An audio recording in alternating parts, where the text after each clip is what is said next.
پرسوں ایک لڑکی کا فون آیا, 20 سال اس کی عمر, اس نے کہا کہ میں کالج میں پڑھتی ہوں اور میری ایک اچھی جگہ میرے پیرنٹس نے منگنی کر دی ہے, رشتہ کر دیا اور اب شادی ہونے والی ہے, اچھی جگہ کر دی ہے, میں بھی مطمئن ہوں, لیکن میں جس کالج میں پڑھتی ہوں وہاں پروفیسر اور میری جو ٹیچرز ہیں, فیمیل ٹیچر, سب منع کر رہی ہیں کہ شادی مت کرو, ابھی تمہاری عمر کیا ہے, تعلیم پہ توجہ دو. کس پہ؟ ایجوکیشن پہ. میرا میٹر کیا ہو گیا, کبھی کبھار شارٹ بھی ہوتا ہے. میں نے کہا یہ پرلے درجے کے کیا ہیں, احمق.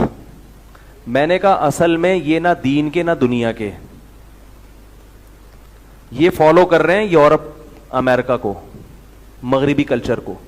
میں نے کہا ابھی پورا فالو نہیں کیا اس لیے اس قسم کی باتیں کر رہے ہیں, جب مکمل فالو کریں گے نا, کیونکہ ابھی پیدا مسلمان گھرانے میں ہوئے, ابھی یہ ٹریک سے ہٹ رہے ہیں.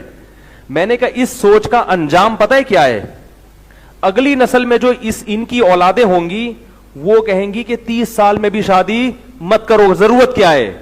میں نے کہا اس سے اگلی نسل کہے گی کہ لڑکے کی کیا ضرورت ہے, لڑکی ہے تو لڑکی سے بھی شادی کر سکتی ہے, لڑکا ہے تو لڑکے سے بھی کر سکتا ہے. میں نے کہا اس سوچ کی منزل یہ ہے, منزل. گورا بھی جو آج یہاں تک پہنچا ہے نا, وہ انہی اسٹیپ کو عبور کر کے یہاں تک پہنچا ہے. آج یورپ امریکہ میں جو میل سے شادی کو اور لڑکی کی لڑکی سے شادی کو جو الاؤ کر دیا, تو یہ ایسے نہیں ہو گیا. بے شرمی اور بے غیرتی کی پہلی سیڑھی, پھر دوسری سیڑھی, پھر تیسری, پھر چوتھی, کوئی روکنے والا تھا نہیں. تو بالآخر انجام کیا ہوا, ایک 50 سال کا بڈھا ایک 50 سال کے بڈھے سے شادی کر رہا ہے. ہمارے ہاں اگر ایسا ہو ہم غیرت سے مر جائیں, کسی کو منہ دکھانے کے قابل نہ رہیں, لیکن ان کے ہاں اس کو کیا کر دیا, قانونی اجازت دے دی. یہ پرلے درجے کی بے شرمی ہے, اور اس بے شرمی پر وہ جو پہنچے ہیں نا, وہ اسی سے پہنچے ہیں کہ نہیں شادی پیس ایجوکیشن.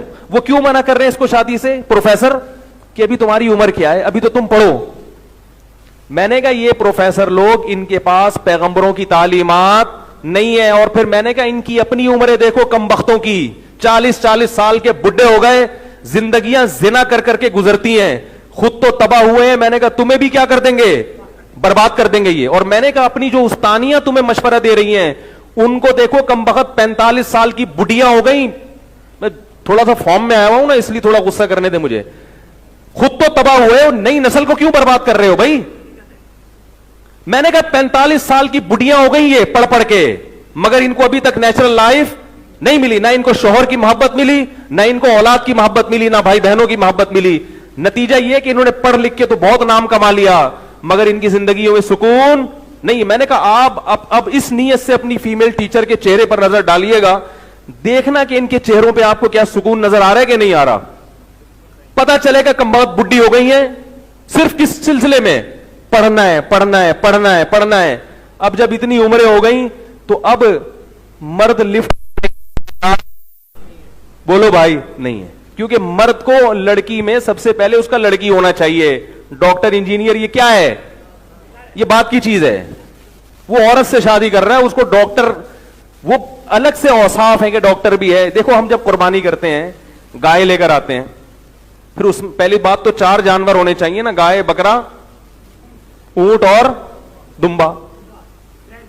اب آپ کو ایک باریک سا دمبا مل رہا ہے, اس کے مقابلے میں موٹا تازہ ہرن مل رہا ہے, آپ ہرن کی قربانی کر لو گے؟ بولو گے بھائی قربانی تو 4 جانوروں کی ہوتی ہے, وہ اگر دبلے بھی ملیں تو کر لوں گا, لیکن یہ سوچ کے کہ ہرن زیادہ بھرا ہوا ہے یا زیبرا زیادہ گوشت نکلے گا اس کی قربانی کر لوں, وہ محل ہی نہیں ہے قربانی کا.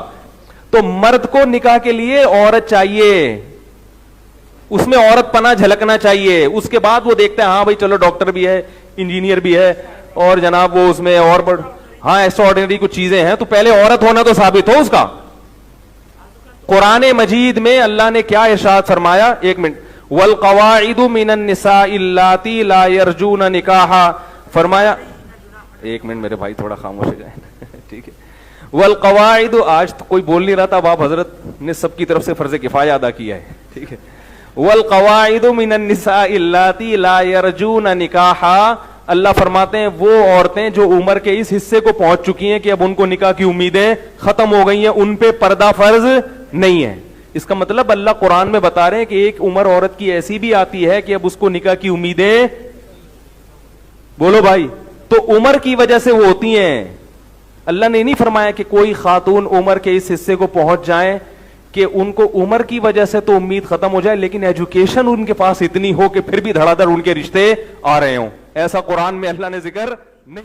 ابھی تو اس لیے نہیں کہ عمرہ ورا نہیں ہے نا, جب مرے گا تو پھر پتہ چلے گا کہ کیسے وراثت دی جاتی ہے. اور دوسری میرے بھائی, یہ جو غلط رسومات ہیں, عورتوں سے جہیز لینا, یہ اسلام میں اس کی اجازت نہیں ہے. اسلام میں مہر ہے کہ نکاح کے وقت عورت کو دیا کرو, عورت سے پیسہ, بولو نا یار, نہیں لیا کرو. یہ جہیز کا تصور یہ غیر شرعی ہے, اس کو ختم کرنا پڑے گا. بارات کا کھانا, بولتے کیوں نہیں, یہ بند, اب منہ بند. بارات کا کھانا نہیں ہے. نبی نے 4 بیٹیوں کی شادی کی, ایک کھجور بھی نہیں کسی کو کھلایا, لیکن ولیمہ اپنی ہر شادی پہ کیا ہے. تو لڑکا کھانا کھلاتا ہے, لڑکی والے نہیں کھلاتے. اسلام ہے یہ. آپ کہیں گے اتنی بارات آئی ہے تو اس کو کیا کریں, سوکھا بھیجنے. کیوں آئی ہے بارات؟ بارات ہے ہی نہیں. مسجد میں نکاح ہو, جو لوگ بیٹھے ہیں ان کو وہ لڑکے والے چھوارے ٹوفی شوفی بانٹ کے پتلی گلی سے نکلو, اور دلہن کو لینے کے لیے 1-2 افراد یا چلو 4-5 افراد آ جائیں, بس کافی ہے. اگلے دن دولہا کے گھر پہ کھانا کھائیں گے سب. یہ اسلام ہے, لیکن ہم اس کو فالو ابھی تو یوں کر رہے ہیں, لیکن کریں گے نہیں, مجھے پتا ہے. ابھی میں یہاں کوئی لگا دوں نا مجلس, پھر دیکھو جتنا مجمع ہے اور لوگ آ جائیں گے, یار مجلس ہو رہی ہے. تو یہ ہے اسلام. اسی طرح جب آپ نے کنوارے لڑکے کے لیے بھی دوستیاں لگانا حرام ہے, اور شادی شدہ کے لیے زیادہ حرام. کنوارا لڑکا زنا کرتا ہے, اسلام نے 100 کوڑے رکھے ہیں, لیکن شادی شدہ آدمی زنا کرتا ہے تو اسلام نے کیا کہا ہے, زمین میں گاڑ کے اس کو پتھروں سے مار کے ہلاک کر دو.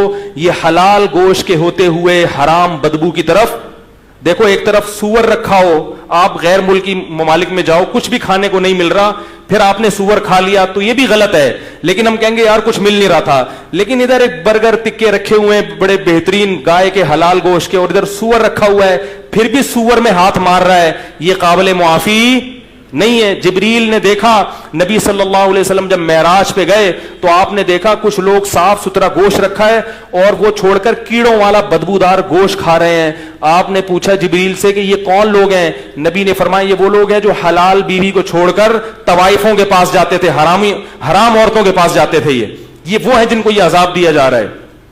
اور آپ صلی اللہ علیہ وسلم نے معراج کی رات میں دیکھا کچھ لڑکے, کچھ لڑکیاں, کچھ مرد, کچھ عورت ننگے بدن آگ میں جل رہے ہیں. ننگے بدن, مرد اور عورت ننگے اکٹھے آگ میں جل رہے ہیں. جب آگ کے شعلے اوپر جاتے تو وہ بھی اوپر جاتے. نبی نے جبریل سے پوچھا یہ کون لوگ ہیں؟ جبریل نے فرمایا یہ آپ کی امت کے زنا کرنے والے مرد اور زنا کرنے والی عورتیں. اللہ نے زانی کو بھی برہنہ کیا اور جس سے زنا کیا تھا اس کو بھی ننگا کر کے دونوں کو آگ میں پھینک دیا ہے. اور یہ پوری جماعتیں ہوں گی, کیونکہ زنا 2-4 لوگ نہیں کر رہے, بہت لوگ کر رہے ہیں. اللہ کی آگ ٹھنڈی نہیں ہے میرے بھائی, اللہ کے لیے اتنی بڑی آگ بھڑکانا کوئی مشکل نہیں ہے. لَأَمْلَأَنَّ جَهَنَّمَ مِنَ الْجِنَّةِ وَالنَّاسِ أَجْمَعِينَ. اللہ نے کہہ دیا میں جہنم کو انسان اور جنات سے بھر دوں گا, تو انہی لوگوں سے جہنم بھرے گی. زانی پہ ترس مت کھایا کرو, زانی اللہ کی نظر میں مبغوض ہے, قابل رحم نہیں ہے. اگر زانی پر اللہ کو ترس آتا تو اللہ زانی کو دنیا میں پتھروں سے مار کے ہلاک کرنے کا حکم نہ دیتے. اس سے بڑی سزا کوئی ہو نہیں سکتی.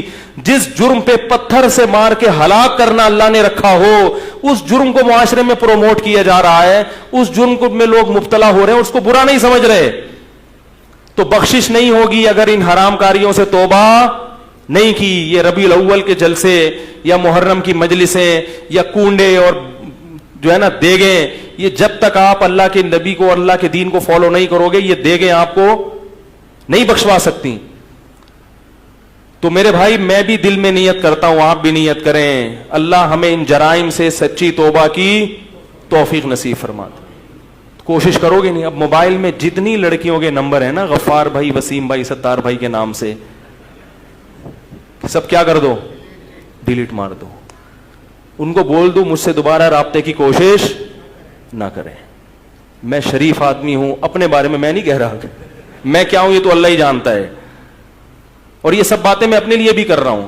سب ڈیلیٹ کر دو. بولے ہم شریف لوگ ہیں, خاندانی لوگ ہیں, ہم نکاح کر کے رہنا چاہتے ہیں, کسی کی بیٹی کو عزت کے ساتھ گھر لائیں گے, بیوی بنائیں گے, اس سے اولاد ہوگی. اس طرح ہم زندگی بسر کرنے کے عادی ہیں. اس طرح تیار ہو تو میں آ رہا ہوں ابا کو لے کے آپ کے گھر میں. اب یہ بات مولوی لوگ نہیں کرتے, یہ کھا جاتے ہیں. کیا خیال ہے؟ یہاں کیا کرتے ہیں ڈنڈی, بھائی حلال آپشن بھی رکھا ہے اللہ نے. تو اگر آپ کے گھر والے ایگری ہیں تو میں آ رہا ہوں. وہ کہیں گے نہیں پہلے انڈرسٹینڈنگ ہو جائے ذرا. آپ بولے انڈرسٹینڈنگ, یاد رکھو گورے پتہ کیا کرتے ہیں انڈرسٹینڈنگ کے چکر میں, بچے بھی ہو جاتے ہیں ان کے, ایک دوسرے کو 25 سال سمجھتے ہیں. وہ سمجھنے کے بعد شادی ہوتی ہے اور 1 مہینے میں طلاق ہو جاتی ہے. یہ جو سمجھنے کا کانسیپٹ ہے نا, یہ گوروں کی طرف سے آیا ہوا ہے. اپنے باپ دادا کو دیکھو, کبھی نہ دلہن کو دیکھا ہوتا نا, دلہن نے دولہا کو ابا اماں پکڑ کے شادی کر دیتے تھے اور بڑی زندگی کامیاب. میں نہیں کہہ رہا کہ آپ تحقیق نہ کریں, لیکن سمجھنے کی بھی کچھ حدود ہوتی ہیں. 3 دن لگا لیے سمجھنے میں, بس ٹھیک ہے. 3 دن سے زیادہ بولو بھائی, یہ پھر سمجھنا نہیں, پھر یہ چسکے لینے والی بات ہے. یعلم خائنۃ الاعین وما تخفی الصدور, اللہ سینوں کے بھیدوں کو بھی جانتا ہے اور آنکھوں کی خیانت کو بھی جانتا ہے. اللہ جانتے ہیں کون سمجھنے کے لیے بات کر رہا ہے اور کون چسکے لینے کے لیے بات کر رہا ہے.